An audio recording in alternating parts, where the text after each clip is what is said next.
100% സാക്ഷരതയുണ്ട് എന്ന് പറയുന്ന നമ്മുടെ കേരളത്തിലെ ഏറ്റവും പ്രധാനപ്പെട്ട ഒരു ജില്ലയായ മലപ്പുറത്ത് വ്യാജ ഡിഗ്രി സർട്ടിഫിക്കറ്റുകൾ സുലഭമായിട്ട് കിട്ടുന്നു എന്നാണ് ഇപ്പോൾ അറിയുന്നത്. മലപ്പുറത്ത് നിന്ന് വ്യാജ സർട്ടിഫിക്കറ്റുകൾ ഉൽപ്പാദിപ്പിച്ച് നൽകുന്ന ഒരു സംഘത്തെ പോലീസ് പിടികൂടി. അവരുടെ കയ്യിൽ നിന്ന് 100ഓളം സർട്ടിഫിക്കറ്റുകൾ കണ്ടെടുത്തു, അതായത് കൈയോടെ പിടികൂടി. ഇന്ത്യയിലെ 28ഓളം യൂണിവേഴ്സിറ്റികളുടെ സർട്ടിഫിക്കറ്റുകളാണ് ഈ മലപ്പുറത്തെ വ്യാജ സർട്ടിഫിക്കറ്റ് സംഘം നിർമ്മിച്ച് നൽകുന്നത്. അത് ചെറിയ ചെറിയ ഡിഗ്രിയുടെ ഒന്നുമല്ല. MBBS degree, engineering degree, nursing degree മുതലായവയൊക്കെ ഈ മലപ്പുറത്തെ സംഘം നൽകും. അപ്പോൾ ബിരുദം വേണോ, പ്രൊഫഷണൽ ബിരുദം വേണോ, ഡോക്ടറാകണോ, എൻജിനീയർ ആകണോ, നേരെ വിട്ടോളുക മലപ്പുറത്തേക്ക്. മലപ്പുറത്ത് എന്നാൽ ഇതിൻ്റെയൊക്കെ സർട്ടിഫിക്കറ്റ് കിട്ടി നമുക്ക് ഡോക്ടറാകാം, എൻജിനീയർ ആകാം, നഴ്സാകാം, എന്തുമാകാം. അതാണ് കേരളത്തിൻ്റെ ഇപ്പോഴത്തെ ഒരു വിദ്യാഭ്യാസ മേഖലയിലെ ഏറ്റവും നൂതനമായ ഒരു കാര്യം.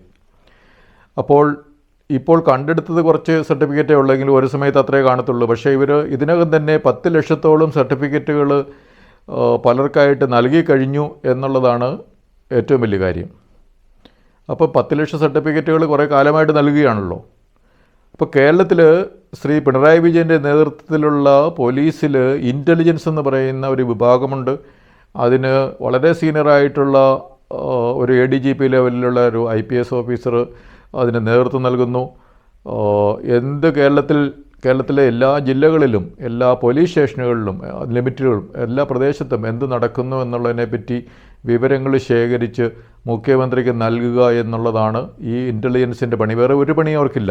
അവർ എവിടെയെങ്കിലും ലാത്തി ചാർജോ പിക്കറ്റിങ്ങോ ഉള്ളിടത്തൊന്നും അവർക്ക് പോയി ലാത്തി ചാർജിന് നിൽക്കുവോ, വെള്ളം ചീറ്റാൻ നിൽക്കുവോ, അല്ലെങ്കിൽ അങ്ങനത്തെ പണിക്കൊന്നും അവർക്ക് പോകേണ്ട കാര്യമില്ല.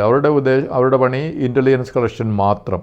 അത് ഓരോ പോലീസ് സ്റ്റേഷനിലും ലിമിറ്റിൽ വരെ ഈ ഇൻ്റലിജൻസിൻ്റെ ആൾക്കാരുണ്ട്. ഓരോ ജില്ലയിലും അതിനുള്ള മുതിർന്ന ഉദ്യോഗസ്ഥരുണ്ട്, മേഖലാടിസ്ഥാനത്തിലുണ്ട്.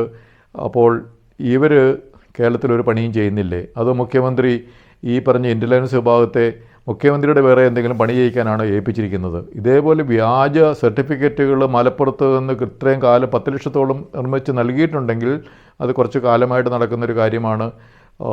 ഇതൊന്നും പോലീസ് ഇവിടെ അറിഞ്ഞിട്ടില്ല എന്നുണ്ടെങ്കിൽ നമ്മുടെ ആഭ്യന്തര വകുപ്പ് മന്ത്രി തികഞ്ഞ പരാജയമാണ്, പൂർണ്ണ പരാജയമാണ് എന്നുള്ളതിൻ്റെ ഒരു തെളിവാണ് ഇത്രയും കേരളത്തിന് നാണക്കേടുണ്ടാക്കുന്ന ഈ മലപ്പുറത്തെ വ്യാജ സർട്ടിഫിക്കറ്റ് പരിപാടി.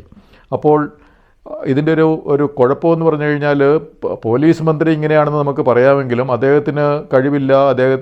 അദ്ദേഹം നിയന്ത്രിക്കുന്ന ഇൻ്റലിജൻസ് വിഭാഗം അവരെ ഏൽപ്പിച്ച പണി അവർ ചെയ്യുന്നില്ല എന്നുണ്ടെങ്കിൽ അവരെ പണി ഏൽപ്പിക്കാത്തതുകൊണ്ടായിരിക്കാം. ഒന്നെങ്കിൽ അല്ലാതെ അവിടെ ഇരിക്കുന്ന പോലീസ് ഉദ്യോഗസ്ഥർ കഴിവില്ലാത്തവരൊന്നുമല്ല. അവരെല്ലാവരും കഴിവുള്ളവർ തന്നെ. അവർ പഠിച്ചു വന്നവരാണ്. PSCയോ UPSCയോ മുഖാന്തരമൊക്കെ വന്നവരാണ്, പരിശീലനം കിട്ടിയവരാണ്. അവർക്ക് പണി അറിയാം തീർച്ചയായിട്ടും. പക്ഷേ അവരെ പണി ചെയ്യാൻ ഒന്നെങ്കിൽ മുഖ്യമന്ത്രി സമ്മതിക്കുന്നില്ല, അല്ലെ അവരെ വേറെ എന്തെങ്കിലും പണികളാണ് ഏൽപ്പിച്ചിരിക്കുന്നത് എന്നുള്ളതാണ് ഈ വ്യാജ സർട്ടിഫിക്കറ്റിൻ്റെ വിവരം.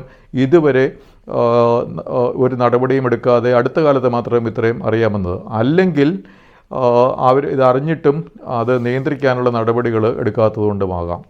അപ്പോൾ ഇതിൻ്റെ കുഴപ്പമെന്ന് പറയുന്നത്, ഇനി കേരളത്തിൽ നിന്ന് ആരെങ്കിലും ഒരു സർട്ടിഫിക്കറ്റ് നേടി ഞാൻ ഡോക്ടറാണ് കേരളത്തിൽ നിന്ന്, അല്ലെ എൻജിനീയറാണ്, നഴ്സാണ് എന്നൊക്കെ പറഞ്ഞ് എവിടെയെങ്കിലും ഒരു ഇൻ്റർവ്യൂവിനോ ജോലിക്കോ ചെന്ന് കഴിഞ്ഞാൽ സാധാരണ ഇൻ്റർവ്യൂവിൻ്റെ സമയത്തോ അല്ലെ ജോലി കൊടുക്കുന്നതിന് മുമ്പ് ഒരു സർട്ടിഫിക്കറ്റ് വെരിഫിക്കേഷൻ എന്ന് പറയുന്നൊരു പരിപാടിയുണ്ട്. അപ്പോൾ ഈ സർട്ടിഫിക്കറ്റ് വെരിഫിക്കേഷൻ നടത്തുമ്പോൾ തന്നെ ഇത് വ്യാജമാണ് എന്ന് കണ്ടുപിടിക്കുക അത്ര എളുപ്പമുള്ള കാര്യമല്ല. കാരണം അത്ര കുറ്റമറ്റ രീതിയിലായിരിക്കും ഇവരുടെ ഈ ഡ്യൂപ്ലിക്കേറ്റ് പരിപാടി, സർട്ടിഫിക്കറ്റ് വ്യാജമായിട്ട് നിർമ്മിക്കുന്നത്. അപ്പോൾ അത് എല്ലാവർക്കും ഒരു നാണക്കേടുണ്ടാകുന്നതാണ്. അപ്പോൾ ഈ സർട്ടിഫിക്കറ്റ് വെരിഫിക്കേഷൻ എളുപ്പമല്ലാത്തതുകൊണ്ട് സാധാരണ ഇതിൽ എന്ത് ചെയ്യും, കേരളത്തിൽ നിന്ന് സർട്ടിഫിക്കറ്റുമായിട്ട് വരുന്നവർക്ക് ജോലി കൊടുക്കാതിരിക്കുക. കാരണം ഇവൻ വ്യാജനാകാനുള്ള സാധ്യതയുണ്ട് എന്നുള്ള ഒരു ചിന്തയിലേക്ക് ജോലി നൽകുന്നവർ പോകാം. ഈ കേരളത്തിലെ മലപ്പുറത്തുനിന്ന് ഈ വ്യാജ സർട്ടിഫിക്കറ്റിനെതിരെ കർശന നടപടിയെടുക്കുകയും ഇതിനു മുമ്പ് എത്ര പേരാണ് ഇവിടുന്ന് വാങ്ങിച്ചു പോയിരിക്കുന്നത്, അങ്ങനെയാണെങ്കിൽ അവരൊക്കെ പണം നൽകിയായിരിക്കുമല്ലോ ഇത് ചെയ്തിട്ട്, അവരും തട്ടിപ്പിന് കൂട്ടാളികളാണ്. അവരെയൊക്കെ നിയമത്തിന് മുമ്പിൽ ഈ പിണറായി വിജയൻ്റെ നേതൃത്വത്തിലുള്ള പോലീസിനെ കൊണ്ടുവരാൻ പറ്റിയാൽ മാത്രമേ കേരളത്തിൻ്റെ ചീത്തപ്പേര് പോവുകയുള്ളൂ. അതുപോലെ കേരളത്തിൽ നിന്ന് സർട്ടിഫിക്കറ്റുമായിട്ട് മറ്റ് സ്ഥലങ്ങളിലേക്ക് ചെല്ലുന്നവർക്ക് കേരളത്തിൽ അങ്ങനെ ഒരു കുഴപ്പമുണ്ടായെങ്കിലും അവിടുത്തെ സർക്കാർ വ്യാജ സർട്ടിഫിക്കറ്റ് വാങ്ങിച്ച എല്ലാവരെയും പ്രതി ചേർത്ത് കേസൊക്കെ എടുത്തിട്ടുണ്ട്. അതൊക്കെ തിരിച്ചു പിടിച്ചിട്ടുണ്ട്. അവരാരാന്നുള്ളത് വെളിച്ചത്ത് കൊണ്ടുവന്നിട്ടുണ്ട്. അതുകൊണ്ട് വെളിച്ചത്ത് വല്ലാത്ത ഇപ്പോൾ ഉള്ള സർട്ടിഫിക്കറ്റുകളൊക്കെ കറക്റ്റാണ് എന്ന് തോന്നിയാൽ മാത്രമേ ഇവിടുത്തെ സർട്ടിഫിക്കറ്റുമായിട്ട് പോകുന്നവർക്ക് ജോലി കൊടുക്കുന്നവർക്ക് ഒരു വിശ്വാസം ഉണ്ടാവുകയുള്ളൂ. അപ്പോൾ ഈ ഒരു ഉത്തരവാദിത്തം ശ്രീ പിണറായി വിജയനാണ്.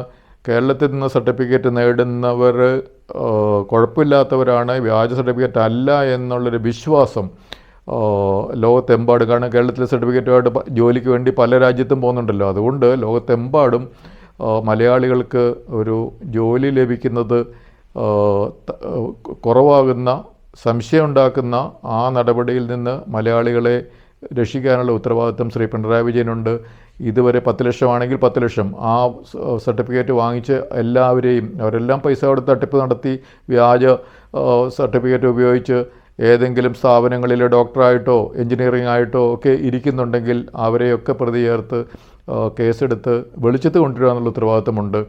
ഇനി അടുത്ത് നാട്ടുകാർക്ക് ഒരു ഉത്തരവാദിത്തമുണ്ട്. നാട്ടുകാർ ഏതെങ്കിലും ആശുപത്രിയിലോ അല്ലെങ്കിൽ സ്ഥാപനങ്ങളിലോ പോകുമ്പോഴത്തേനും അവിടെയുള്ളവർ വ്യാജ സർട്ടിഫിക്കറ്റ് കിട്ടി മേനി നിറഞ്ഞ് വലിയ ആളായിട്ടിരിക്കുന്നതാകാനുള്ള സാധ്യതയുണ്ട് എന്നുള്ള കാര്യവും കൂടെ നമ്മൾ തിരിച്ചറിഞ്ഞ്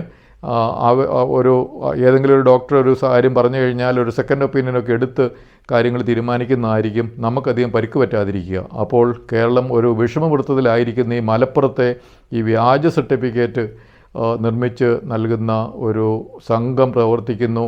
അത് കയ്യോടെ പിടിച്ച് അത് കുറേയധികം ഇതിനകം തന്നെ സർട്ടിഫിക്കറ്റുകൾ പലരും കരസ്ഥമാക്കി പല സ്ഥാനങ്ങളിലൊക്കെ എത്തി എന്നുള്ളത് തീർച്ചയായിട്ടും കേരളത്തിന് ഒരു നാണക്കേടാണ്.